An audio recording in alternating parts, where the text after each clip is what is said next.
So I'm Mary Jo Cooley Hidecker, and I was one of Nigel's students. I'm a speech language pathologist, audiologist, and then he agreed to do a postdoc with me. And so the talk is Journey to a Common Data Element for Cerebral Palsy Communication Disorders EPI, Nigel's critical role in the development of the communication function classification system. So Nigel said yes before we even knew what we were doing. So he told me he would do a postdoc with me if we could only figure out a combination of his strengths and mine.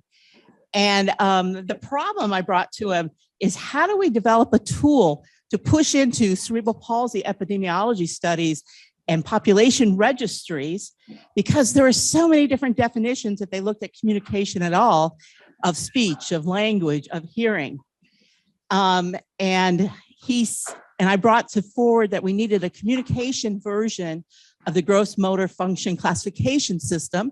And Nigel said, let me email my good friend, Peter Rosenbaum, and see. And about an hour later, Peter had emailed back and said, let's do it. And then I got an F-32 with Nigel as my mentor.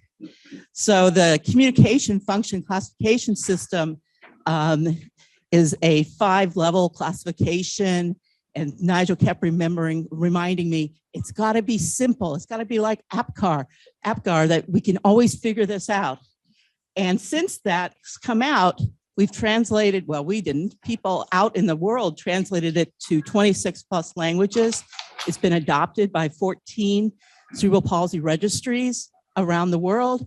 It's been used in the LGAN study follow-ups. It's now been adopted for all preschool kids getting speech language hearing services in Ontario. And it's used with a family of cerebral palsy classifications.